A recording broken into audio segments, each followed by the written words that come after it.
ads are costing more than they used to. I think the retention strategy is now more important than acquisition. Acquisition is obviously important because if you have a leaky bucket, then top of the funnel is dropping off. If you churn a customer away, that becomes an expensive exercise to retain them back. I think COVID really changed the way that marketers are engaging with consumers.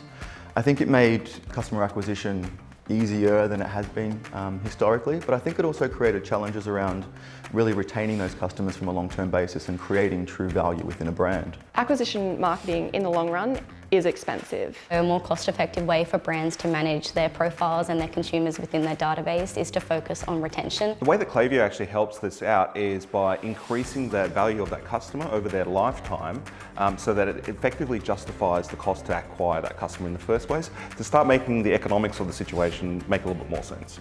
When you think of when a consumer enters a brand, it's important to build up that loyalty, and then once they've got trust within your brand, what's the next stage that they flow into in making sure the comms match each site life cycle that they're up to. I've seen some really exciting changes happen in the lifecycle marketing production.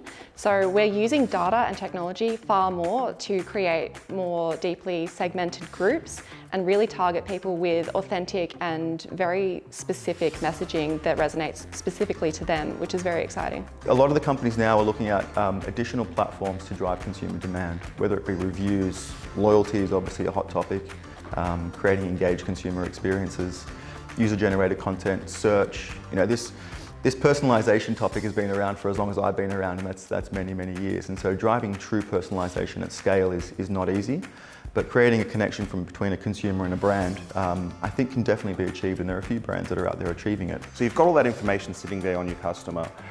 It's about how you smartly use that information. Does this person get a different image because in their email because they've indicated something? Does this person prefer a text message or a push message over an email?